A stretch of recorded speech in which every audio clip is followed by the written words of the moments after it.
la fotosíntesis, la evapotranspiración, la translocación de nutrientes, agua y nutrientes, que algunos entran, si bien se aprovechan, otros Sí, se está grabando la clase. Entonces ya la grabación ya se inició, entonces adelante. Por mí no hay ningún inconveniente para que este material sirva para preparar las clases, luego los exámenes. Entonces ya llegamos a este punto que tiene que ver con la formación de flores y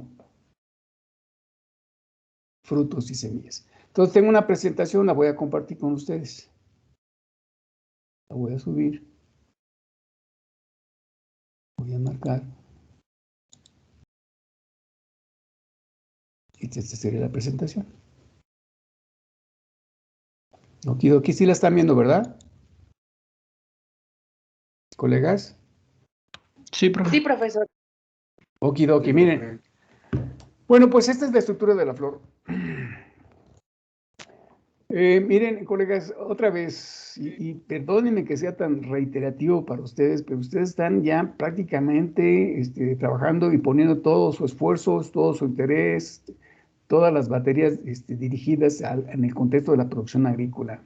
¿Sí? A ustedes, pues a muchos de ustedes se van a ir a la parte hortícola, a las hortalizas, a otros a los cultivos básicos, otros a la fruticultura, a los frutales, otro quizás a la parte estadística o a la parte agroecológica, otros a la genética y otros tantos que pienso que también se van a ir a la Academia de Floricultura. La floricultura, colegas. Entonces hay varios expertos ahí, profesores ahí de la fitotecnia que les van a ayudar para que ustedes aprendan tanto los modelos de producción para producir ornamentales, como el contexto de mejoramiento genético. Colegas, pónganse las pilas. Ahí en la Academia de Floricultura va desde que ustedes aprendan un bonsai, cómo se trabaja un bonsai, cómo se elabora, cómo se obtiene un bonsai, que es parte de un principio que me faltó comentarlo con ustedes cuando vimos el tema de la raíz. Los bonsáis es poda de raíz nada más. Es llevar a cabo una poda de raíz, las plantas se van haciendo chaparritas, y después ya tienen sus bonsáis muy bonitos, y pues yo he visto materiales hasta de 10,000 pesos, ¿no? La dentista que me atiende la boca, que por cierto está guapísima, Jacqueline se llama, luego se las presento. Está enamorada de las jacarandas. Me dice, doctor, cuando me consigo una jacaranda en bonsai y floreando, ese día me caso con usted. Dije, no, pues yo ya soy casado, ¿qué pasó? Dice, bueno, otra vez, no, no es cierto, no, estoy bromeando. Hoy amanecí medio sangrón.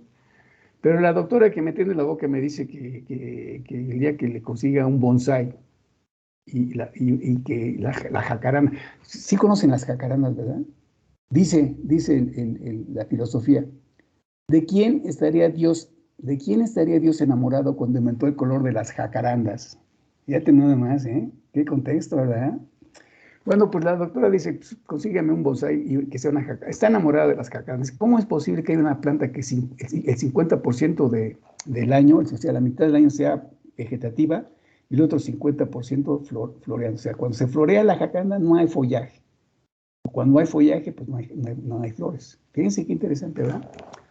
Entonces, ustedes pueden aprender desde el bonsai hasta en el contexto del mejoramiento genético de la Nochebuena. Ahí les enseñan. Bueno, ya ni les digo cruzar las orquídeas, por ejemplo, hacer cruzas y retrocruzas en orquídeas para mejorarlas o para incorporar nuevas características, ¿no? Que también ya vamos a comentar sobre eso. Ok, colegas, pongan atención. Digo, no, ustedes están muy jóvenes y no hay problema en el ejercicio mental, ¿no? Todo se les queda en la mente, no lo olvidan y son experiencias, ¿no? Pero, por ejemplo, yo ya tengo que usar agenda. Todos los años me compro mi agenda o me regalan mi agenda, ¿no? Hay unos tan gentiles que me mandan mi agenda hasta con mi nombre labrado ahí, ¿no? José Luis Rodríguez de la O. ¿Ok? Digo, pueden entrar a las tiendas, y, digo, aunque no la compren, observen, hay agentes que ahí les puedes revisar cómo vienen los reglones, o los grabados y todo eso, ¿no? Fíjense nada más en la agenda los días festivos que hay en México. ¿Cuántos días festivos tenemos en el año? Yo no sé si ustedes han sido observadores, pero a ver, ¿cuántos días festivos tenemos en el año en México? Comparado con los colombianos, con los australianos, con los de Estados Unidos, con los cubanos. Vean ustedes, hagan ese ejercicio. ¿Cuántos días festivos tenemos? Bueno, celebramos hasta el Día de Perro en México, ¿no? El Día de los Abuelos, el Día del Papá, el Día de la Mamá, el Día de los Novios, el Día de las Lupitas, el Día de los Muertos, el Día del Niño, cabrón, ¿no? De todo festejamos, de todo festejamos. ¿Y qué regalan ustedes muchas veces? Pues flores. Entonces díganme si no es un atractivo socioeconómico muy importante la producción de ornamentales. Es muy importante. Bueno, vaya a ver la zona productoras de Toluca, Metepec y por allá, las zonas frías por ahí. Chorro de invernaderos y todos casi con ornamentales, ¿eh? Y me sorprende mucho ver ahora aquí en las faldas del Iztaccíhuatl el enorme crecimiento de invernaderos, ¿eh? Ellos dicen, la gente que está aquí en Puebla, pegado a las faldas del Iztaccíhuatl, que ellos van a superar en el contexto de la producción de ornamentales a los del Estado de México, a Toluca. No, ven, y es una belleza, ¿no? Ahorita que ya pasó el día de los muertos, sí, los santos difuntos, sí, los muertos y todos santos, ¿no? Impresionante el cempasúchil, ¿no? Los cuadros que tomaron en imagen, yo creo que con un dron tomaron imágenes, los cuadros con cempasúchil es una cosa bellísima, ¿no? Bellísima, bellísima. Pero ahí les puedo decir muchísimas otras, las rosas ni se diga, ¿no? Las rosas emblemáticas, las rojas con aroma, sin aroma, del tamaño del botón o de la copa, impresionante, ¿no? Nos ganan los ecuatorianos, fíjense. Los ecuatorianos son los principales exportadores de rosas a los Estados Unidos. Y nosotros somos vecinos, no nos compran. Hay muy poco mejoramiento genético de rosas en México. Casi todas ya están patentadas por los franceses. Ya no les digo, pues la Nochebuena está patentada. ¿Quieres hacer mejoramiento genético de la Nochebuena? Tienes que pedir permisos y pagar. Hay muchas, muchas plantas ornamentales potencialmente muy valiosas,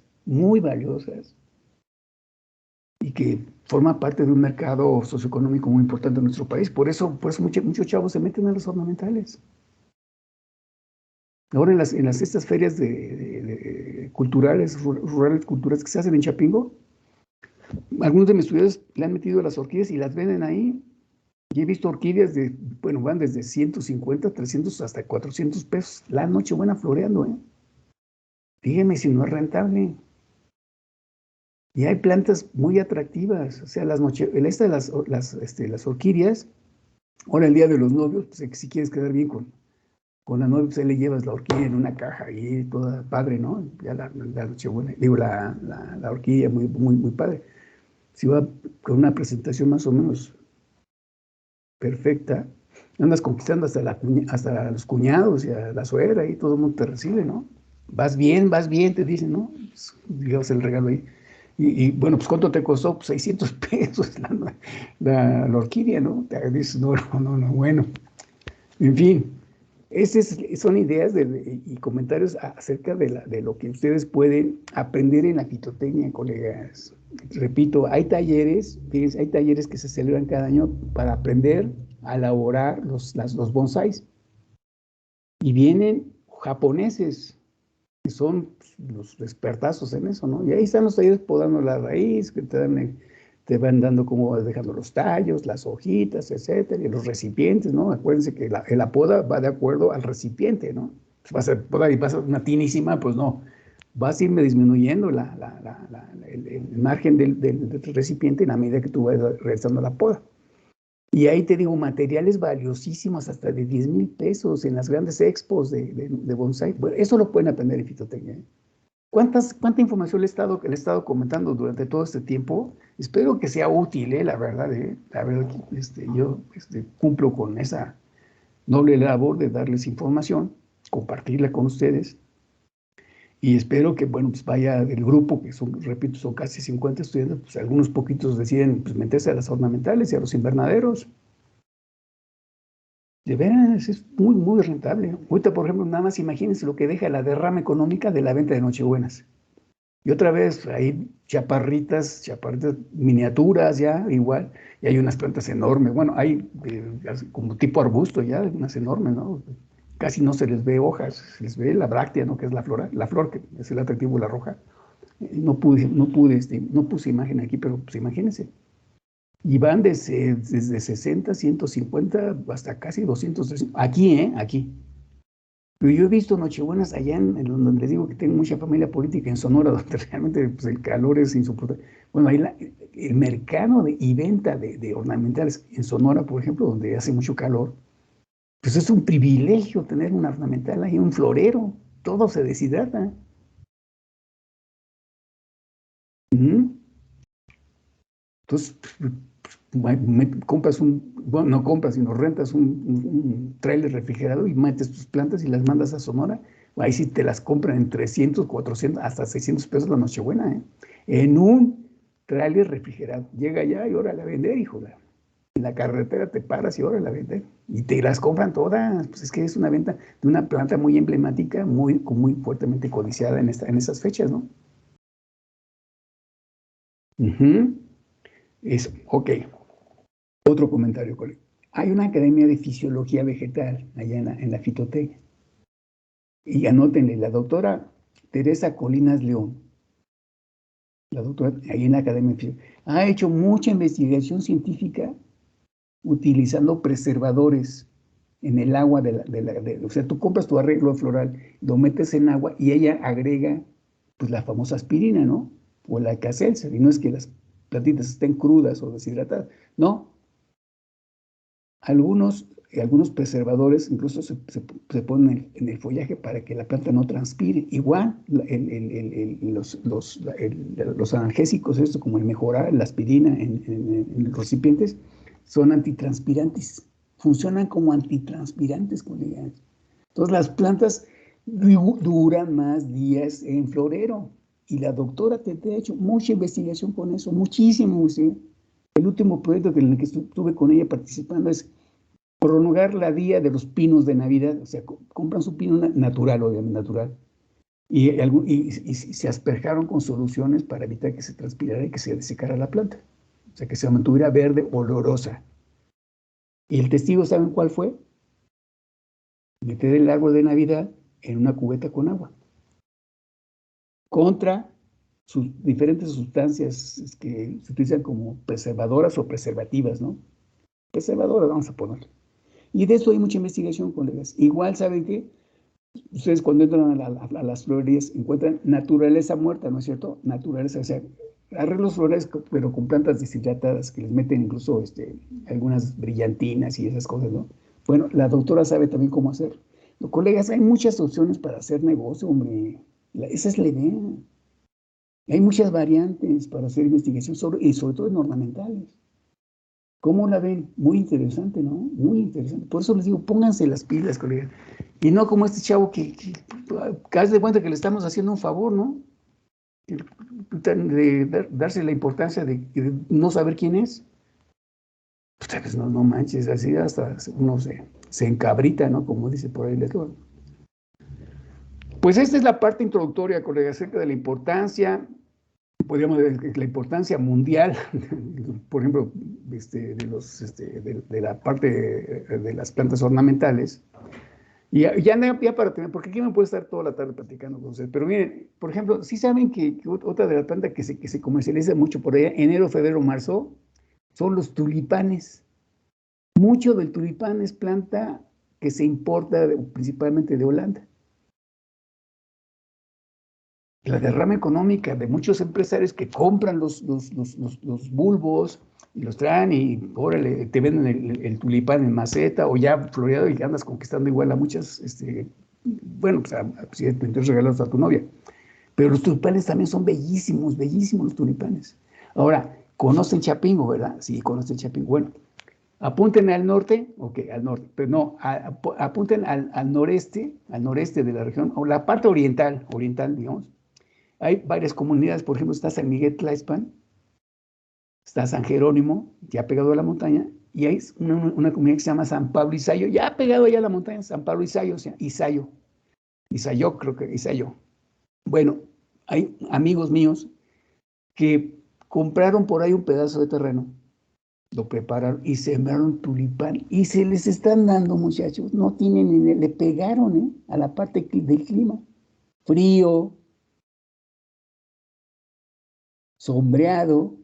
Bueno, los tulipanes están creciendo y bueno, ya se están echando de billetes. Yo les compro casi cada año, ¿no? Para regalar aquí a mis hermanas y a mi esposa y eso, ¿no? Ahora se mermó un poco por la pandemia, ¿no? Pero pues otra vez están programando todo para otra vez, para enero, febrero, marzo. Y acuérdense, los tulipanes de colores son preciosos, de veras, preciosísimos. A mucha gente le encantan, a muchas damitas, con todo respeto, o mujercitas, les encantan los tulipanes. Bueno, aquí en Texcoco ya hay una zona, un predio ecológico, digo, más predio, una área ecológica, como que muy ad hoc para producir tulipanes. Si después nos organizamos y nos vemos por ahí, si abre ya la universidad, pues hacemos un viajecito para allá, a ver si nos prestan un autobús que nos lleven allá a San Pablo Isai. Y caminamos. Ahí padre, ¿no? Para que sientan el aroma de los pinos y todo eso, padre, ¿no? Bueno, colegas, ya ahí termino. Entonces, esa es la importancia, esa es la importancia de la parte no hortícola, sino ornamental, o de las ornamentales, ¿eh? Y te digo, me puedo estar aquí todas las tardes hablando de tantas cosas asociadas al aspecto de la producción, manejo, mejoramiento o reproducción de las plantas ornamentales. Muchos de ustedes, espero que tengan el interés de producirlas, ya sea en invernadero o a cielo abierto, ¿eh? Y díganme si no es un negociazo, de veras, ¿eh? Y tiene mucho futuro, y no es de que ahorita, por ejemplo, ya desde antier y ayer, hagan cuenta que tiraron hielo aquí en Texcoco, hijo de su puta, que no es un frío unas mañanas impresionante. Y ahorita las plantas así ornamentales como que dicen, no, pues es que las heladas ya le están subiendo de precio. Y ahorita, por ejemplo, ¿qué temporada viene fecha? Pues el día 12 de diciembre, día de las lupitas, ¿no? De la Virgen de Guadalupe. Otra vez mucha derrama económica comprando ornamentales, ¿no? Pues casi todas las mujeres se llaman Lupitas, ¿no? O tienen muchas Guadalupes, ¿no? Pues hay que comprarles flores, man. Entonces sí es un mercado muy atractivo, es una actividad socioeconómica muy rentable. Yo tenía un alumno, fíjese, un alumno que ahora no sé dónde esté, que trabajaba en unos invernaderos para la producción de rosas en Jalisco, allá en el estado de Jalisco. Y uno de los dueños de estos invernaderos, unos rosales impresionantemente hermosos, ¿eh? Un día me trajo unos aquí a la oficina, aquí en Chapingo, el estudiante. ¿Y saben de quién eran esos invernaderos? Uno de los dueños de MedLife. De MedLife. Pues esa pues es una empresa muy importante en Estados Unidos, pero aquí en México, bueno, una subsidiaria aquí en México de MedLife, y los dueños acá de la subsidiaria o de la franquicia del MedLife, eran los dueños de esos invernaderos y estaban dedicados única y exclusivamente a las rosas, impresionantemente hermosas, bellas, bellas. Y aquí donde estoy diciendo, arriba de Chapingo, hay una comunidad que se llama Tequesquinagua. También ven la cantidad de invernaderos y están metiendo rosas igual. Es una parte fría también. Y hay varios estudiantes de Chapingo ahí haciendo sus trabajos y produciendo la rosa. Porque los chavos de Chapingo no falta quien no tenga su billetito y dice, pues yo rento el invernadero. O sea, no lo compro ni voy a hacer uno, lo rento. ¿Cuánto me cuesta rentar un invernadero? Ya lo rentan 1, 2 o 3 invernaderos, y ahí se meten. Y ahí los ves en la carretera vendiendo sus plantas. A la entrada de Chapingo, a la salida de Chapingo, ahí están vendiendo, los estudiantes están vendiendo sus plantas. Repito, aquí con todo respeto, colegas, hay muchos chavos emprendedores, no estén ahí rascándose la paz, ya habrá tiempo para rascarse la paz. Ahorita la dinámica es aprender a hacer cosas, en algunas cosas van a fallar como todos, ¿no? No todo es miel sobre hojuelas, algunas cosas no les van a salir, pero eso no significa que ya dejen de hacerlo, ¿no? Entonces, pónganse las pilas, muchachos. Ok, vamos a entrar entonces ya en tema. Entonces, la estructura de la flor, y antes de eso, acá dijo. Bueno, está la estructura de la flor. Y antes de eso, antes de la flor, pues ya dejamos atrás la parte vegetativa, ¿no? Acuérdense, el crecimiento vegetativo, antes de llegar a la parte adulta, a la parte reproductiva, es otra vez volver al esquema de los meristemos. Acuérdense, los meristemos, aquí hay una actividad mitótica muy importante que está permitiendo que la planta crezca. Aquí hay una serie de participaciones, sobre todo síntesis de reguladores del crecimiento, incluyendo el ácido indolacético, y todos estos se sintetizan aquí, pero tienen translocación basípeta que no supieron contestar en el examen. No supieron que aquí, translocación basípeta, y pusieron no sé qué cosa. Pues eran reguladores de crecimiento. Los reguladores auxínicos, principalmente, que les puse ahí, pues tienen síntesis acá arriba, pero tienen translocación basípeta, o sea, se van a la raíz. Las auxinias son para promover el enraizamiento. Aquí es para promover, junto con la síntesis de proteínas y otras cosas, otros cofactores, están sintetizando, pero están favoreciendo el crecimiento vegetativo de la planta. Todo esto es vegetativo, este es el meristemo apical, y esto es los primordios foliares. Ya lo vimos, ¿no? Toda la zona de procambium y todo lo que ustedes vieron ya conmigo en las clases anteriores a propósito del tallo. Aquí hay otra imagen de lo que estamos hablando, el meristemo apical. Todo esto es igual. Pero a ver, entonces, ¿qué pasa para que este crecimiento vegetativo se detenga? Sabes que ya, quieto, stop, paren toda la maquinaria celular. ¿Por qué? Porque ya estos primordios ya van a transformarse en otro tipo de estructuras ligadas a los procesos reproductivos. No me digan, sí. A ver, entonces, ¿cuántos factores ustedes consideran que pueden haber involucrados aquí, pues, para que se detenga este proceso vegetativo y pasemos a la parte reproductiva? Que la parte de los primeros vegetativos ahora se detengan y pasen a formar parte de los sépalos, vendrán los pétalos y se transformen en una floresta. En una estructura con organelos que participan en un proceso reproductivo sexual, sexual. Aquí entonces ya van a aparecer células de tipo gamético, muy ligado al proceso meiótico. Aquí ya se para la mitosis y ahora sí va a haber meiosis, pero en estructuras o organelos ligadas al proceso reproductivo. Entonces se va a presentar la flor. Entonces, deja de sintetizarse algunos reguladores, incluyendo el ácido indolacético. Adiós, eso ya no lo volvemos a ver. ¿Qué regulador empieza a participar ahí o a concentrarse o a sintetizarse? El ácido giberélico. El indolacético se va, adiós, ya sabes que, y entra a trabajar el ácido giberélico. A ver, vamos a ver, empieza a organizar las células, vénganse, tú te vas ya no crezcas para acá, ahora vete aquí. Ya como hay ciclo también estacional, frío, o los días ya no son tan largos, empiezan a transformarse en colores, en pigmentos, en aromas. No, sí, la naturaleza es sabia, colegas, la naturaleza es sabia. Entonces, en esta imagen que yo puse aquí, les represento de que, bueno, ya empieza a cambiar. Aquí, aquí está este color violáceo, aquí está verde, y aquí empieza otro color, porque ya cambian las condiciones totales. Entonces, hay que ver si la planta es de día largo, día corto, si es planta neutra, cuántas horas de luz necesita, si son 16 horas de luz y 8 de oscuridad. Todo, bueno, depende de la planta. Aquí hay mucha información en el sentido cuando ustedes se metan a la producción de ornamentales y es ubicar el fotoperiodo de la planta.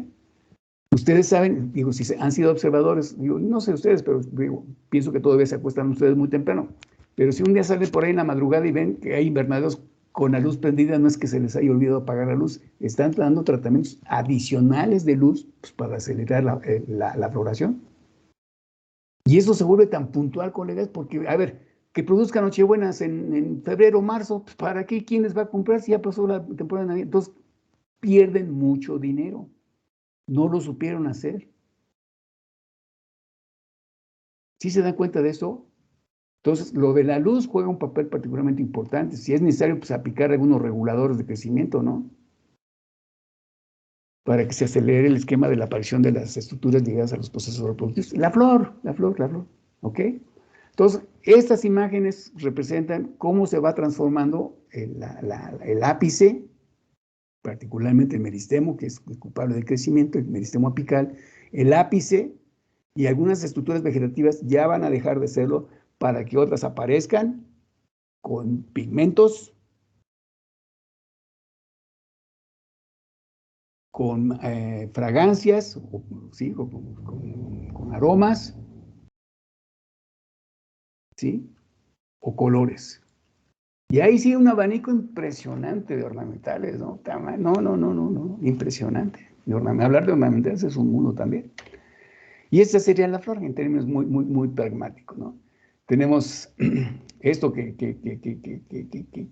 participa en la doble fecundación, como ya lo vimos, es el rudimento seminal femenino, y arriba están los estigmas y las anteras, donde están las estructuras ligadas al proceso reproductivo, que son las microsporas o los granos de polen, que tendrán que germinar aquí, y el tubo polínico llegar y llevar a cabo la doble fecundación. Pero esa es una flor completa, ¿no? Aquí están las brácteas, el pedicelo, los sépalos, que ya estábamos comentando, el ovario, el estilo, el estigma, los estambres, etc. Y la disposición que puede ser esta, o una inflorescencia, también la simetría del flor, pues también es importante, irla reconociendo, si homomórfica o actinomórfica, etcétera, etcétera. Aquí nos podríamos estar mucho tiempo, pero aquí lo importante es que sí hay que tomar muy en cuenta, colegas, que el proceso ya en la fase adulta, es decir, ya no crezcas, ya no sintetices reguladores de crecimiento, ahora vamos a dar lugar al proceso reproductivo. Entonces, aparecen nuevos fitorreguladores o nuevos reguladores, ya les dije, el ácido gibberellico, ¿no? Y todo apunta a que va a haber dos procesos muy importantes ligados al proceso reproductivo, ¿cuáles son? La microsporogénesis y la megasporogénesis. ¿Qué resulta de la microsporogénesis? Pues la producción de microsporas o granos de polen, que sería una célula, al final son células de tipo gamético o sexual. Y por otro lado, la megasporogénesis da como resultado la formación del megasporangio o rudimento seminal femenino, que trae varias divisiones meióticas y al final mitosis.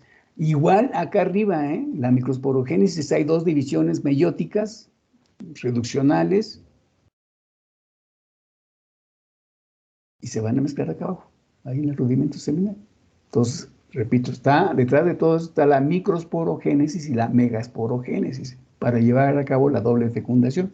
Ahorita la vamos a ver. Ahí está la estructura de la flor, las variantes del cáliz, variantes de la corola, tipos de corolas, gampeta, también ustedes qué interesante. La morfología de los órganos reproductivos, las antenas, el filamento, y aquí abajo, aquí está esta es la parte masculina y esta es la parte femenina, aquí está el rudimento seminal femenino, con el estigma. ¿Recuerdan ustedes de la incompatibilidad sexual? La incompatibilidad sexual refiere que puede ser a nivel de estigma o estilo, ¿no? ¿Sí? Entonces lo vamos a ver más adelante, pero esto ya desde aquí ven ustedes que está la parte aquí, le hubiera puesto un simbolito masculino y hay una parte aquí abajo. Esto es lo que va a trabajar para la parte reproductiva, colegas. Muy interesante, ¿no? Muy interesante el tema. Entonces, hablábamos de que algunos problemas de incompatibilidad sexual refieren a que no hay promotores de la germinación aquí del grano de polen. El grano de polen llega aquí al estigma y va a emitir su tubo polínico. Pero si primero, el grano de polen o la microspora debe ser viable, ¿eh? Yo les comentaba eso de los transgénicos, ¿no? De las plantaciones con maíz transgénicos, ¿hasta qué distancia se mantiene viable el grano de polen? ¿Cuántos? 50 metros, 1 kilómetro, y dice, no, para que no haya mezclas, pues hasta 20 kilómetros. Ya si viaja el polen en el pájaro, o en el abejorro, o por el viento, pierde su viabilidad, aunque llegue y ya no hace nada, ya se perdió su viabilidad, ya se murió. Pero si está viable, pensamos que el estigma debe ser receptivo, que haya las sustancias que permitan que el grano de polen germine, emite el tubo polínico. Acuérdense que van 3 células gaméticas, una le tiene miedo a la oscuridad y dice, no, yo mejor me vuelvo vegetativa. Bueno, ahí van dos células, una se va sobre la ovocélula y otra los núcleos polares para formar el endospermo, y la ovocélula, pues el embrión, ¿no? Así parece papita, no, fíjense que no. Bueno, a propósito de lo que hemos estado comentando y la participación de los nutrientes para que esto se presente, colegas, la floración, acuérdense que ya les acabo de decir, ¿no? Bueno, pues hay reguladores que podrían participar para acelerar que el botón vegetativo se vuelva reproductivo, ¿no? Las llamas vegetativas en reproductivas, que aquí salga una flor o muchas flores o botones florales, etcétera. Aquí esa lámina que conseguí les da idea. Bueno, ¿qué elementos? Ya ni siquiera reguladores, colega. Aquí son elementos como el zinc, el manganeso y el cobre para el desarrollo de las raíces. Fíjense nada más. Entonces, si ustedes tienen broncas para realizar estacas, pues particularmente hagan una fórmula nutritiva con zinc, con fierro, manganeso y cobre. Ven ustedes. Y aquí para el desarrollo de tallos, pues aquí está el zinc, el fierro otra vez y el cobre. ¿Eh? Como para, aquí dice que, bueno, pues están los elementos y que dice que promueven la síntesis de proteínas y como reguladores de crecimiento. Y aceleran también el crecimiento de las plantas y las paredes celulares, ¿no? Ok. En el desarrollo de las hojas, ven ustedes, está el manganeso, el cobre y el acero otra vez. ¿Sí? Aquí ven ustedes la catálisis del clorofila y la clorofila en la formación. En el desarrollo del fruto, bueno, pero antes, bueno, pues nos interesa la flor porque es tema de clase, ¿no? Entonces, vamos el desarrollo de la flor. ¿Qué elementos pueden participar? Pues el molibdeno, el boro. Fíjense, el boro. ¿Ya saben que el boro y el cobre? Porque el molibdeno participa en la formación de grano de polen. Fíjense nada más. A ver, tomen dato. A ver, en la formación de polen participa el elemento de molibdeno. Y en la germinación del polen, el boro. El cobre pues, participa, por ejemplo, para prevenir el congelamiento. Fíjense nada más que interesante. Y después ya para la formación de la semilla, el boro y el zinc. El zinc en la formación de la semilla. Y aquí el seedling, igual creo es ¿cómo es No, sí, la germinación. Y la fruta, pues el zinc, el boro y el cobre. Mejor el cobre, mejor el sabor de la fruta y de los vegetales. El boro en la formación, participa en la formación del fruto, la producción de azúcares y promueve la madurez. Fíjense nada más, el boro, y el zinc. Qué bueno que yo les voy a dejar estas imágenes, por si ustedes después quieren hacer experimentos sobre eso, pues destaquen estos elementos, ¿no? El zinc en la formación de carbohidratos, ¿no? Ni siquiera la síntesis, no, la formación de carbohidratos, ¿eh? Por ejemplo, lo que comentábamos de la trealosa, ¿no? De algunas clases. La trealosa que es un polisacárido. Y para el tema de la flor, ustedes ya tienen aquí, miren, la florecita, y qué elementos pueden participar para que esto, ¿no? Y hay problemas de que tú cruzas materiales y la flor se pierde, ¿no? Desafortunadamente se pierde, no hay amarra de frutas. En frutales, el amarra de frutas en frutales puede ser un factor importante a considerar. Y hacen toda la labor los ingenieros o los fitomejores para que la flor se mantenga y si se mantiene, pues tendrá que venir el desarrollo del fruto. Y si viene el desarrollo del fruto, pues hay semillas ahí adentro. O sea, no es papita otra vez, colegas. Hay mucha investigación sobre esto. Yo les quise presentar también porque también, aparte de los reguladores que les decía, puedes jugar con soluciones nutritivas o nutricionales pues, para mejorar la floración, la formación de fruto y la formación de las semillas. Vean ustedes cuáles son. Bueno, para que haya hojas, para que haya un buen sistema de radícula, radical y un buen sistema en los tallos, ¿no? ¿No les parece interesante esta lámina? Muy interesante, yo diría. Porque eso da oportunidad, pues hay mucho trabajo en hidroponía, ahora en acuaponía. Hidroponía, pues ahí se va muy dirigida y muy particularmente puntos y comas para la participación de elementos minerales, como aquí. ¿Dónde lo quieren hacer? ¿En fresas? ¿En jitomates? ¿En pepinos? ¿En calabazas? ¿En alguna ornamental? Ahí está. O sea, hay un mundo de cosas que les espera, muchachos, de veras, ahí en la fitotecnia. ¿Qué quieren chambear? ¿En el campo abierto o en el invernadero? Ahí están todos los invernaderos. Bueno, hay diferentes tipos de inflorescencia que ustedes ya también lo deben de saber. Hay umbelas, racimos, espigas, corimbos, panojas, umbelas compuestas. Esta era otra de las inflorescencias, ¿no? Y una forma, digamos, ya como de arreglos que se presentan para diferentes especies de ornamentales, ¿no? Bueno, la estructura de la flor. La flor, si quisiéramos dar una definición, es un complejo de órganos conformado por hojas modificadas. Las hojas se modifican, acuérdense, ya vemos ahí, las hojas se modifican, o verticilos, para cumplir la función ligada al proceso reproductivo. O sea, la función de gametos, así como la formación de frutos y después semillas. Una flor típica tiene 4 tipos de hojas modificadas o verticilos. Son los sépalos y pétalos que forman el perianto. Sépalos, cáliz y corola. Cáliz y corola juntos forman el perianto. Vamos a leer nuevamente porque no se metan en broncas en los exámenes, ¿no? Una flor típica tiene 4 tipos de hojas modificadas o verticilos. Ahí están los 4. Sépalos, pétalos, estambres y carpelos. Sépalos más pétalos o cáliz más corola forman el perianto. El estambre es el filamento delantera terminal que se llama también androceo.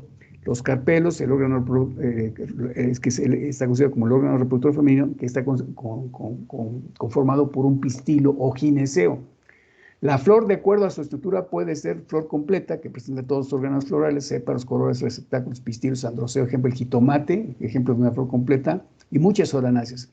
Las flores incompletas faltan algunos de algunos de estos estructuras y solo presentan vestigios de las estructuras florales, como por ejemplo algunos pastos o el sauce.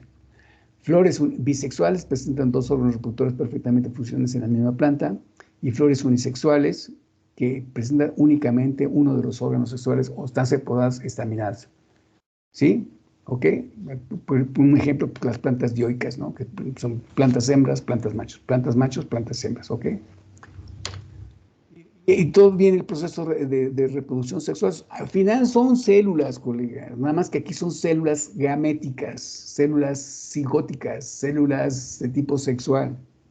Ya no son somáticas, colegas, aquí vamos a dar el aspecto reproductivo, son el aspecto sexual. Y pues, por ejemplo, está el maíz, ¿no?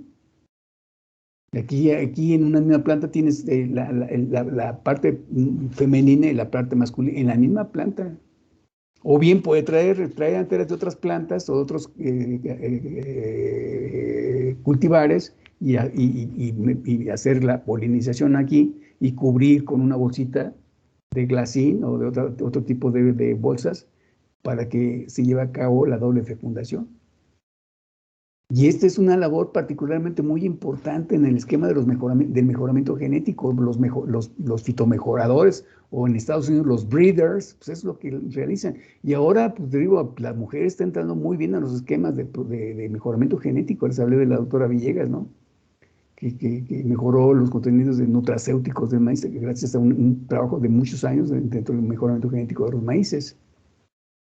Entonces, esta actividad que se vuelve muy respetable y muy reconocida para muchos profesionales que están metidos en el mejoramiento genético de las plantas, ¿no? Y aquí en Chapingo, pues hay muchos y muy buenos mejoradores. Está el doctor Rafael Ortega Pasca, está el doctor Reynoso, se llama López Reynoso, de ahí de la genética, está el doctor Gerón, estaba el doctor Mendoza, y mucha gente haciendo mejoramiento genético. Ya les decía, ya en las ornamentales, pues está el doctor Amando Espinosa, está el doctor José, ay, se fue, bueno, y la doctora también, la TT, le están haciendo mejoramiento genético de las Nochebuenas. Pero ¿cómo se llama este doctor que hace mejoramiento genético? José. Bueno, ahorita me acuerdo. Entonces ahí está la microsporogénesis, colegas. Atrás de todo este proceso está la microsporogénesis. Aquí están las células madres del polen. Aquí sufre meiosis 1. Aquí una etapa de meiosis. Y después hay una meiosis 2 para formar tétradas. Aquí están prácticamente la estructura bien definida. Finalmente una mitosis, ya no es meiosis, una mitosis, ¿sí? Para mantener los arreglos, digamos, cromosómicos o de herencia a través de la mitosis. Si fuera meiosis, otra vez se volvería a reducir todo, ¿no? Entonces, hay dos meiosis, en la microsporogénesis hay dos meiosis, meiosis 1 y meiosis 2. Ahorita las vamos a ver las etapas cada una de ellas, ¿sí? Entonces ya las células aquí sufren una mitosis para que, aquí van las tres células, miren, una, dos, y una célula que se vuelve, aquí están las espermáticas, miren. Y núcleo vegetativo, era también espermática, pero le dio miedo en la oscuridad, y dice, no, yo mejor me vuelvo vegetativa. Ándale, pues. Entonces ya, aquí viene el proceso de la estructura ligada al proceso reproductivo, que es la doble fecundación. Aquí está el núcleo vegetativo, repito, que ya no participa un tanto cuanto en esto, pero sí las células espermáticas que cumplirían la doble fecundación. Aquí está, miren, ¿sí? Atrás de todo esto, pues está una serie de divisiones antes de llegar a la meiosis que tiene que ver con la microsporogénesis. Aquí nada más está en la parte terminal, ¿no? Y no aclara muy bien cuáles son las meiosis, la vamos a ver más adelante, y la meiosis 2. Y está la megasporogénesis. Microsporogénesis y megasporogénesis. Microsporogénesis para formar los granos de polen, ¿sí? Las microsporas. Y la megasporogénesis sufre meiosis 1, meiosis 2 y tres mitosis para formar el rudimento seminal femenino. Son 8 células que presumiblemente pueden participar en la doble fecundación, pero únicamente participan la ovocélula y los núcleos polares o de tipo secundario. Pero entonces, ¿qué pasa con las sinérgidas? ¿Qué pasa con el tejido unicelular? ¿Qué pasa con la poliembrionía? Que no necesariamente tiene que ver con un aspecto sexual, ¿no? Sino te puede producir muchos embriones sin necesidad de tener la doble fecundación. Sí, porque material era poliembriónico. Entonces, la posibilidad de que obtengas embriones aquí no únicamente se puede referir, habrá casos que únicamente refiere a que la ovocélula se va con una de las células espermáticas y para formar el embrión y las células, pero no, aquí hay muchos tejidos y muchas células que potencialmente son embrionarias, ¿eh? Son embriogénicas, como las sinérgidas. Son potencialmente embriogénicas. Hay plantas que son de naturaleza poliembriónica, entonces mantienen la característica de formar muchísimos embriones, ¿no? El mango, el plátano, por ahí, la papaya, ¿no? Entonces, hay muchos cítricos también que son, no son monoembriónicos, son poliembriónicos. Entonces, aguas. Después vamos a ver esta situación de la formación de los embriones. Aquí está la meiosis. Para el estudio de este proceso, la división celular se reconoce en las siguientes fases. Aquí está la división, la primera división meiótica, que es la profase, leptoteno, cigoteno, paquiteno, diploteno, diacinesis, metafase 1, anafase 1, telefase 1 y telfase. La división meiótica es profase 2, metafase 2, anafase, telofase y tétradas. Entonces, dos divisiones meióticas atrás del desarrollo de la estructura embrionaria, de la estructura de la célula gamética o sexual, que es la microspora. Aquí está abajo una serie de figuras que alertan la interfase, meiosis 1, meiosis 2, para definir las células gaméticas en ese sentido. Aquí es otra fase de la meiosis, únicamente la fase de la meiosis 1, profase, metafase, anafase y telofase. Esto es lo que ustedes van a ver en práctica a través de las láminas que me imagino que el maestro Edgar ya consiguió para que ustedes las vean en una imagen ya muy, muy profesional. Aquí son dibujos nada más, ¿sí? Y esto juega un papel muy importante, colegas. Si ustedes no conocen puntos y comas de la meiosis, y si van a hacer mejoramiento, pues tienen que aprenderse de memoria todo eso, porque por ejemplo aquí, si nos vamos a genes, o nos vamos al contexto de los cromosomas, y en los cromosomas están los genes, entonces ahí dice, cromosomas homólogos que forman pares intercambian fragmentos, y está el famoso entrecruzamiento. Pares homólogos se alinean para la placa metafísica. Cromátidas hermanas se mantienen juntas. Cada cromosoma tiene dos diferentes cromátidas hermanas. Esto es base para el mejoramiento, para entender el fenómeno de la meiosis. Entonces, el papel de la meiosis, que está considerado como un proceso de división reduccional, es necesario un conocimiento amplio de la meiosis como prerequisito para comprender todas las bases cromosómicas de la genética y su significado en el fenómeno de la herencia. La meiosis distribuye los genes, permitiendo su recombinación, que es aleatoria, independiente de grado variable, en grado variable. O sea, ahí viene todo un contexto de la segregación, colegas.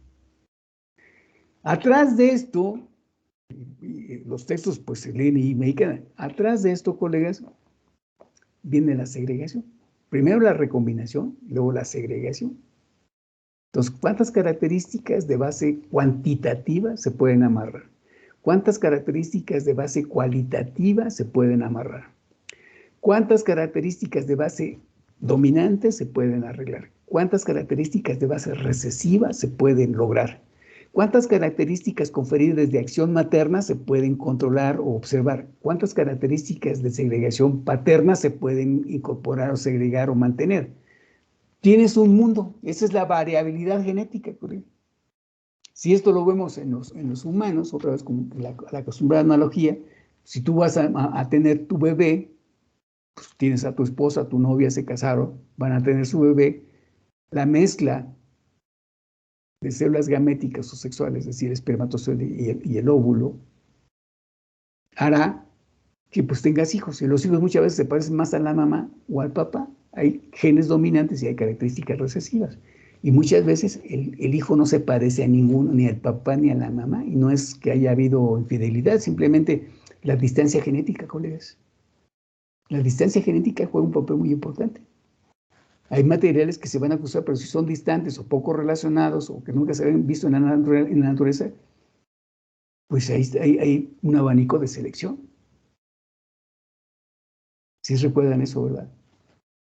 Del fenómeno de la incompatibilidad sexual. Silvestres con cultivados, por ejemplo. Y todas las leyes de la herencia aquí están. Y entonces, si no quedó, viene otro ciclo. Si no quedó, otro ciclo. Bueno, hasta 10 años, por ejemplo, en términos convencionales para maíz, ¿no? O para trigo. Hay mejoradores que están toda su vida ahí en el campo, ¿no?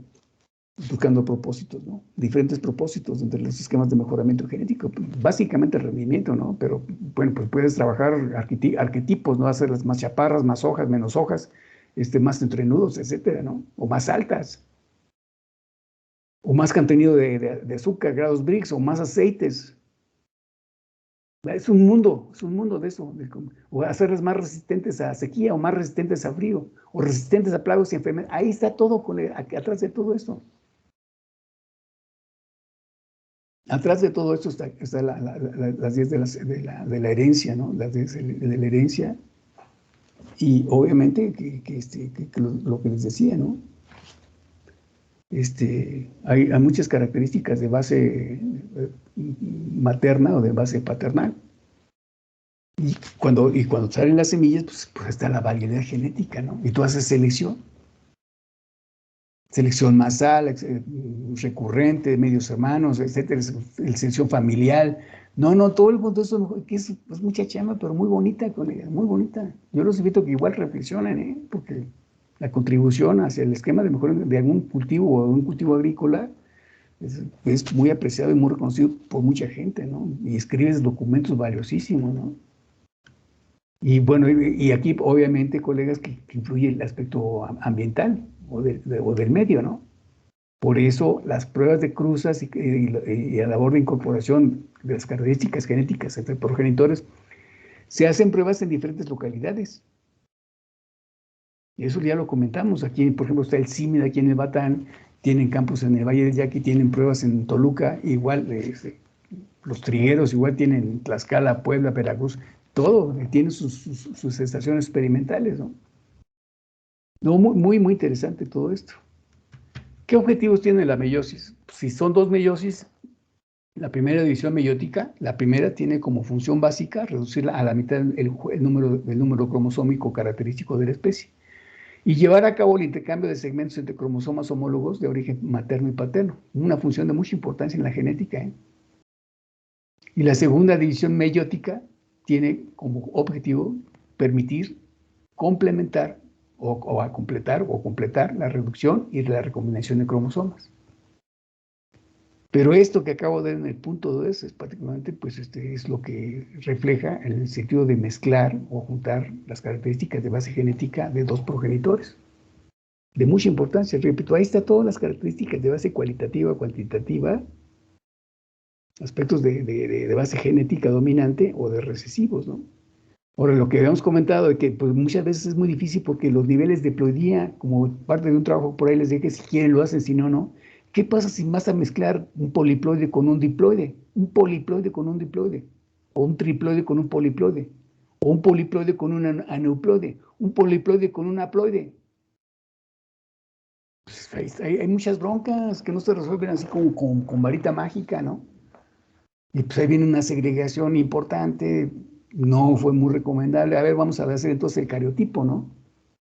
A ver, vamos a contar cromosomas que de base de los progenitores. Eso es importante. Ahora, ya acuérdense que contar, primero observar y después contar cromosomas, pues era una labor así interesantísima. Solo los especialistas que tenían, fijaban, pensaban y observaban, ¿no? Con microscopio y que empezaban a contar cromosomas. Pero ahora hay un aparato que se llama citómetro de flujo, ¿no? El citómetro de flujo permite contabilizar. Le haces un extracto, lo metes, tu vial lo metes a la máquina y te dice cuántos cromosomas tiene esa especie. Rapidito. Hay 2 citómetros de flujo Chapingo, ahí en el ANISAP, y uno creo que está en el campo, bueno, en una campo experimental de Morelia, Michoacán, aquí en México, de Chapingo. Ya se están acelerando los esquemas que para entonces te costaba un esfuerzo titánico, ¿no? Sacar el lápiz, teñirlo, fijarlo, prensarlo, y sacar el portaobjetos y cubreobjetos, y meter la laminita ahí al microscopio de barrido principalmente. Entonces acuérdense que por ahí sí se pone un aceitito de inmersión para ver ya los cromosomas hasta allá bajísimo, ¿no? Y después ya tienes la cámara acá arriba, ya no es para tomar imágenes, y eso ya lo vas metiendo a la información de tu tesis o de tu investigación que estás realizando. Muy valioso todo esto, ¿no? Y aquí está la famosa doble fecundación, colegas, miren. Entonces yo les decía que muchos problemas de incompatibilidad sexual refieren al estilo o al estigma. Entonces ahí viene el grano de polen. Bueno, si estás cruzando materiales distantes, es probable, o cultivares distantes, es probable que en lugar de que aquí haya sustancias que promuevan la germinación, no existan. Y al contrario, si no eres de la familia, no germinas, porque no hay las condiciones para que el tubo polínico o para que el grano de polen germine y emita el tubo polínico. Pero ya existe la fertilización in vitro. Ahí me van a ir a ver seguramente al laboratorio para hacer fertilización in vitro. Y lo podemos hacer a nivel de estigma o a nivel de la placenta. En todo lo que es la placenta, llevamos los granos estos están aquí, con la flechita, los metemos acá para que se junten, para que se fusionen. Y una vez que se fusionan, pues viene la división, primero la elongación, división, multiplicación, y la diferenciación y después la especialización celular. Vean ustedes qué interesante, ya estamos cerrando ciclos, ¿eh? Todo es un contexto de células, colegas, si se dan cuenta. Además que aquí las células, otra vez, no se confundan, son células espermáticas, son células cigóticas o sexuales. Lo que dejamos atrás son células somáticas, o sea, y hay mitosis, aquí hay meiosis, no se confunden. Porque hay veces que los chavos están en séptimo y ya están ahí titulándose y les preguntan, ¿aquí hay mitosis o meiosis? Dice mitosis, no, así como que ya es un agravio a los que damos la genética, los que damos anatomía, ¿no? Porque este curso es de base para lo que ustedes después quieren hacer. Ok. Entonces, ahí está la doble fecundación. ¿Quieren verlo más claro? Pues aquí está. Aquí está otra vez. Son muchos granos de polen. Solamente los más aventurados son los que llevan el tubo polínico para llevar a cabo la doble fecundación. Y aquí está la doble fecundación. La doble fecundación consiste en angiospermas, un núcleo espermático más la célula, la ovocélula, trae como consecuencia la formación del cigoto o el embrión. El embrión de la semilla. El otro núcleo espermático, que acuérdense que son dos, uno le sacateó. El segundo es el núcleo espermático con los núcleos secundarios, aquí están los núcleos secundarios, van a formar, es un tejido triploide que va a formar el albúmen o endospermo. Y el espermo va a servir para que el embrión, durante su desarrollo, tenga alimento, de aquí del albúmen o del endospermo, o de los cotiledones. La doble fecundación en angiospermas, por ejemplo, aquí otra vez la microsporogénesis, la megasporogénesis, aquí, hasta llegar acá por este lado ya la fase de los microsporos o de las microsporos o los granos de polen, y aquí ya viene la doble fecundación, Otra vez, la doble fecundación para formar la cubierta seminal, en este caso, el endospermo, y por otro lado, la estructura embrionaria. Pues todo apunta a que es muy sencillito. No, colegas, no, hay muchos problemas que resolver eso. Ya les decía, a ver, tienes que traer al experto en la fenología del cultivo, ¿eh? Porque para que esto sea exitoso, así como lo presenta esta lámina, tienes que tener conocimiento pleno, puntos y comas, acerca de la fenología del cultivo para ver en qué momento el grano de polen ya es viable, maduro, para que germine. Y además, la parte receptiva de la parte vegetativa debe ser también madura y viable para recibir el grano de polen y llevar a cabo la doble fecundación. Entonces, repito, si vas a juntar progenitores distantes, vas a tener muchas broncas. Poco relacionadas, vas a tener silvestres con cultivas, vas a tener muchos problemas. Si toda la labor que se han hecho para cruzar maíces, cultivares, variedades, criollos, etcétera, ¿cuántos años llevan haciéndolo? Pues más de 60 años, yo creo que sí, más de 70 años, creo que sí, 80 años quizás, ¿sí? Para diferentes propósitos, ya les dije, rendimientos, hacerlas más altas, con más hojas, con menos hojas, más chaparras, para mejorar el contenido proteico, para hacerlas más resistentes a sequías, a frío o a enfermedades. No es fácil, colegas, no es muy fácil esto. Entonces, es un desarrollo embrionario. Si después de todo esto, pues viene el desarrollo embrionario. Mire. Entonces, yo puse esta lámina porque dicen que el desarrollo embrionario para todas estas especies partimos de un desarrollo prácticamente igual. Miren este. Todos se parecen. En esta primera etapa, el lado izquierdo. Este se parece a este, pues el cerdo, y este se parece a este que es un vampiro, y este se parece a este que es un pollo, y este se parece a este que es una serpiente. Después, ahora que lleguen a séptimo año, vemos las bases genéticas de proximidad o lejanía entre especies. ¿Cuántos genes tiene este? O sea, la genómica del ser humano y cuál es la genómica del puerco, con el vampiro, con el pollo o con bacterias también. Bien interesante, digo, ojalá y se pongan las pilas y nos veamos por ahí en séptimo año y me digan, doctor, muy bien sus clases porque nos permitió un panorama más claro de lo que es. Vean ustedes la naturaleza de la estructura embrionaria, hay mucha semejanza.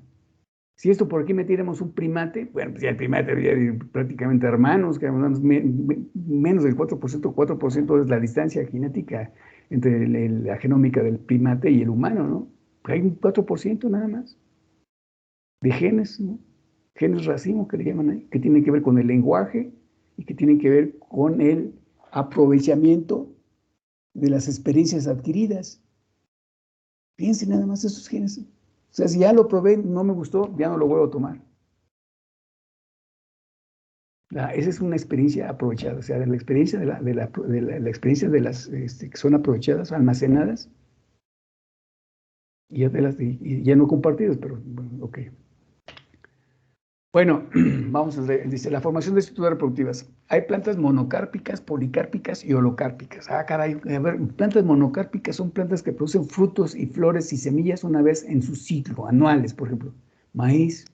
Hay bianuales como fresas, 2 años, y hay más de 2 años, como por ejemplo los agaves, que producen flores y frutos en más de 2 años los agaves, acuérdense, hasta el final, después de 6 u 8 años o hasta 10 años, para formar flores y frutos o semillas. Pero, repito, aquí en los monocárpicas se refieren a las anuales, bianuales y a las más de 2 años. Anuales, maíz, ejemplo, bianuales, las fresas. Policárpicas son plantas perennes y semiperennes que producen flores y frutos en varios ciclos de cultivo. Aquí se clasifican varios frutales como el manzano, los duraznos, muchos frutales que son policárpicos. Y las holocárpicas, las plantas holocárpicas, son plantas que producen flores y semillas varias veces en su ciclo sin ser perennes. Por ejemplo, los jitomates de hábito determinado, berenjenas, pepinos, muchas hortalizas que son holocárpicas. ¿Qué son las plantas holocárpicas? Son plantas que producen muchas flores y muchas semillas varias veces en un ciclo de cultivo sin ser semiperennes. Por ejemplo, hay jitomates, colegas, que tienen hasta 4 ciclos de producción, ¿eh? Cuando yo sabía que nada más había 2 ciclos, ¿no? de producción, bueno, el manejo, la poda y lo que tú quieras, bajo invernadero hay jitomates, como decían, pues, bueno, hay jitomates que pueden tener un hábito indeterminado Y puedes tener hasta 4 ciclos de producción de jitomate. Y ya, a propósito, ¿ya saben a cómo está el kilo de jitomate ahorita? Está casi 50 pesos el kilogramo de jitomate aquí en Texcoco. Y no es que me toque hacer el mandado a mí, me acaban de informar ahorita. Entonces dime si esto no es un negocio también, colega. Pónganse las pilas. Yo tenía un amigo que montó sus invernaderos allá en Querétaro y me dijo, yo nunca pensé que me dejara tanto dinero por producir jitomates. Aquí la gente se pelea por comprar jitomates. Ya trae ahí lo llena de los bolsillos llenos de dinero. Man. Digo, ¿y qué vas a hacer con tanto? Voy a montar otro invernadero. Otro invernadero con la lana que le está dejando. Yo, muy bien. El problema es que no hay agua. Bueno, no, llueve muy poco en Querétaro. ¿Y saben qué? Él es físico de carrera. Entra a la física. Y aprendió el diseño y construcción de invernaderos y luego platicó conmigo y le presentó mucha gente aquí de la fitotecnia. Y finalmente él solo montó su invernadero y después ya con los jitomates y se andaba feliz vendiendo sus jitomates. Y de ahí, si quieren, más adelante les presento a estudiantes que están ya metiéndose en esto, metidazos en esto y les está yendo muy bien. Yo paso ahí, siempre están ahí comiendo carne de puerco, ¿no? Porque matan los cerditos para hacer sus festejos, ¿no? Hacen carnitas y chicharrones y eso. Pues le está dejando mucha lana eso. Bueno, continuamos. Las plantas, de acuerdo con su fotoperiodo, junto fotoperiodo o su duración en la floración, se pueden clasificar plantas de día corto, absolutas o cuantitativas. Es una respuesta asociada a la floración en días cortos. El crisantemo, las fresas, las nochebuenas, caña de azúcar, girasol solano son plantas absolutas o cuantitativas o de día corto.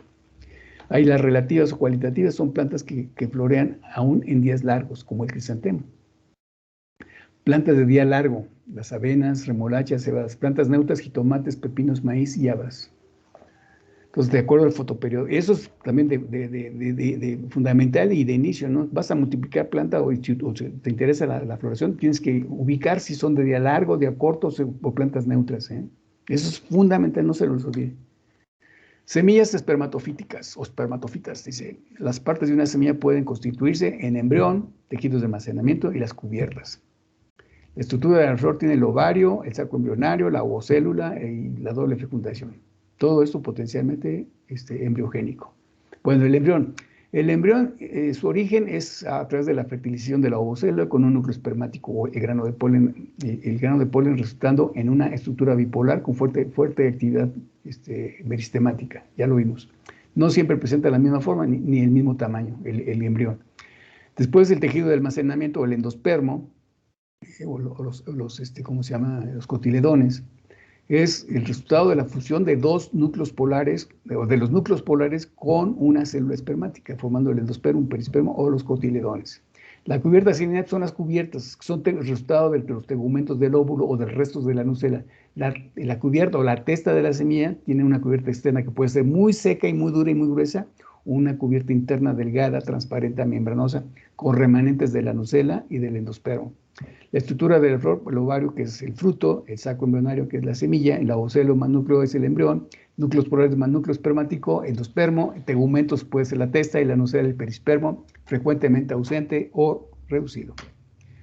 Las sustancias de reserva resultan indispensables para activar la germinación y desde el punto de vista de su bioquímica se pueden clasificar. A ver, ¿cómo se clasifican las semillas? Pues de acuerdo a sus reservas, en amiláceas, oleaginasas y proteicas.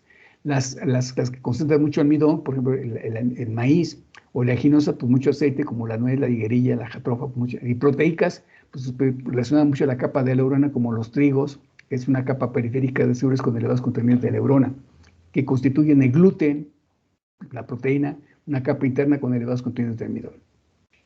Algunos otros aspectos relevantes durante la formación de la semilla es el desarrollo morfológico del fruto y de las semillas, muy importante en la formación del embrión. La adquisición, otra vez, cuando está formando la semilla, pero también se están adquiriendo muchas habilidades para germinar por parte del embrión.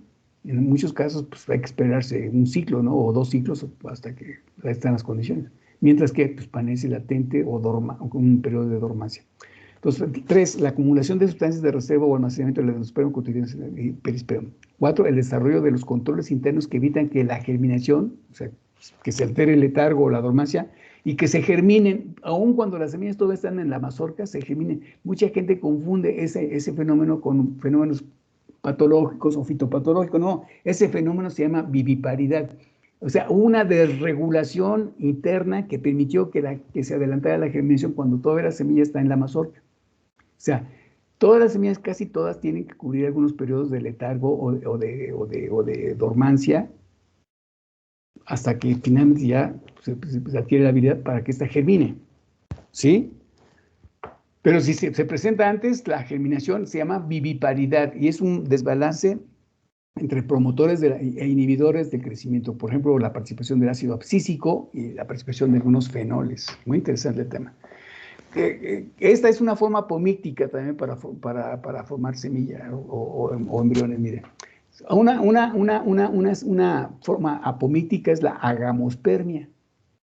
Se llama así a la reproducción apomítica por medio de semillas, es decir, con alternancia en la generación es el esporofito, se puede tomar una célula de la megaspora, que es una diplosporia, y el saco embrionario, o bien una célula somática del rudimento seminal, puede ser una célula de la nucela o de la calaza, y forma la posporia, todo construido en el saco embrionario para formar una ovocélula que se llama partenogénesis, y otra es las antípodas sinérgicas, que es una apogamia. Acuérdense, todo lo que es el rudimento seminal, hay células ubicadas en el contexto de ser embriogénicas. Por eso aquí se puede presentar mucho y se explica mucho la poliembrionía, porque las células tomadas de la nucela o de la calaza son potencialmente embriogénicas. Si las células que van a formar el embrión vienen de la calaza, se llama aposporia y se concentran en el saco embrionario.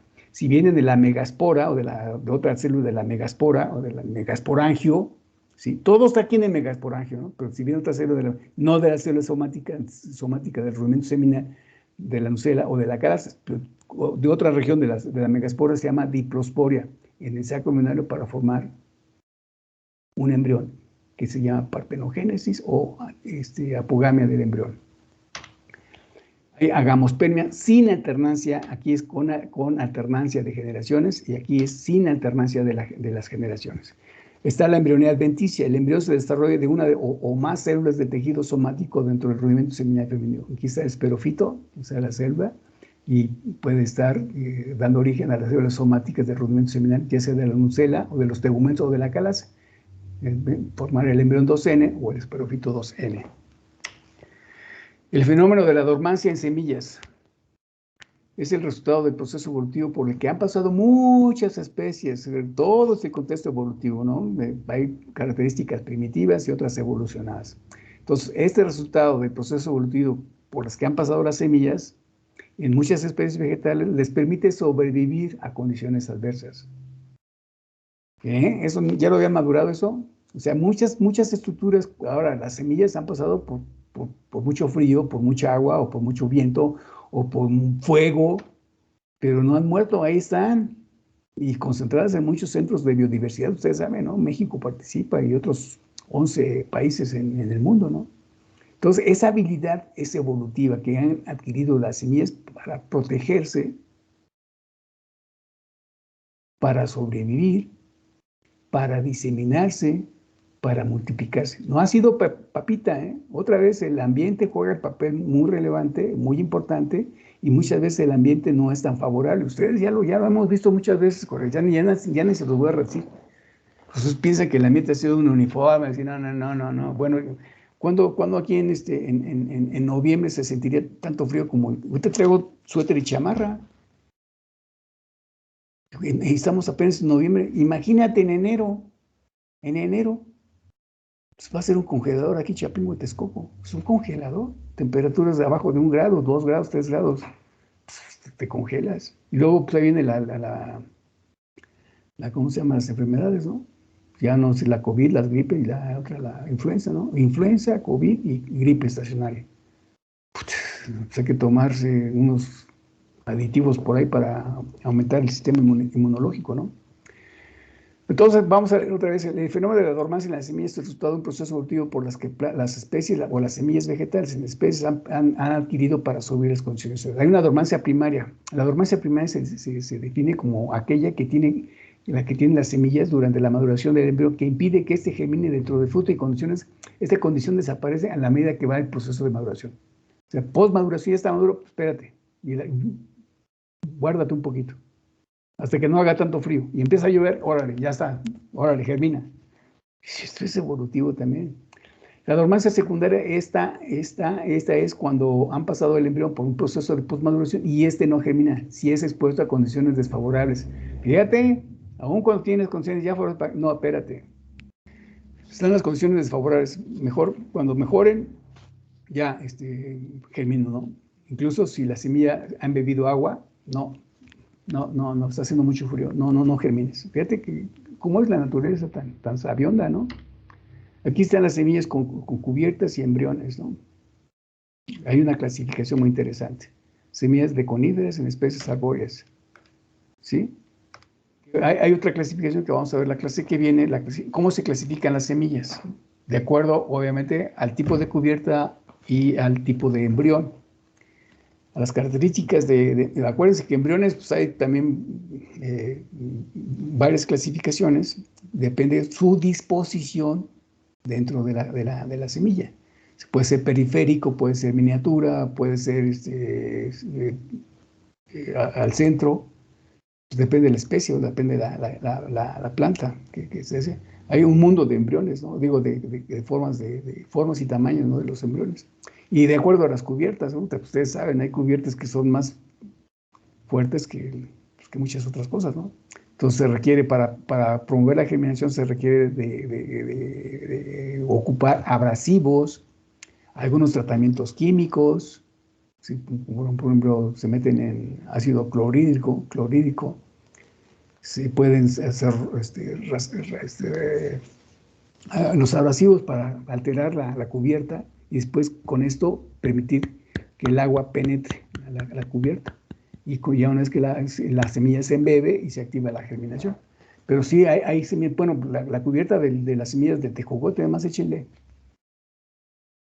con una cubierta súper extrema. Hay nueces también muy difíciles que son escasamente permeables, ¿no? O sea, el agua no les entra tan fácilmente. Entonces hay que hacer daño mecánico o ocupar algunos abrasivos o algunas sustancias químicas para alterar la cubierta y con eso permitir que las semillas germinen. Por ejemplo, yo doy algunos tratamientos con H2O2, que es el agua oxigenada o peróxido de hidrógeno. El peróxido de hidrógeno altera muy bien las semillas, la testa o la cubierta, y después se deja toda una noche en agua y se embebe la semilla, llega el embrión y se activa la germinación muy fácilmente. Si llegan a séptimo año, yo les platicaba que yo hago en algunos casos, cuando es difícil conseguir plantas, me mandan semillas. Entonces pues, hay que echarse clavados adentro de la semilla para localizar el embrión, sacar el embrioncito y meterlo al vaso de cultivo y hacer una germinación. Ni siquiera tomo en cuenta los esperma ni nada, el embrión. Entonces muchas veces es muy difícil localizar el embrión. Muy difícil localizar los embrioncitos. Entonces incluso hay que teñir. En algunos casos ahí vamos al laboratorio de semillas del doctor Agustín López para que me den un tinte que permita, por un lado, ubicar al embrión y ver si este es viable. Porque las semillas pueden estar ahí todas almacenadas bajo condiciones no las más pertinentes y entonces va la semilla, pero el embrión ya va muerto. Entonces, repito, si vamos a hacer pruebas de germinación, tenemos que hacer unas pruebas de tinción para ver a dónde está el embrión, para sacarlo y meterlo a los vasos de cultivo. O bien, para ver si la viabilidad del embrión, si está vivo, si está muerto ya no se tiñe. Pues ahí está el embrión, pues ya está muerto. Entonces hay mucho trabajo que hacer, colegas. Colegas, aquí vamos a parar la clase. Ya me cansé. Están las semillas de las especies forestales. También he hecho mucho trabajo con coníferas en el laboratorio. Y los trabajos han sido muy reconocidos. Obviamente con estudiantes de la División de Ciencias Forestales, donde pues ahorita tengo 2 alumnos de posgrado de la División de Ciencias Forestales. Y están muy contentos ahorita en el curso que estoy dando. ¿Ok, colegas? Pues espacio para comentarios o algunas preguntas que quisieran hacerme.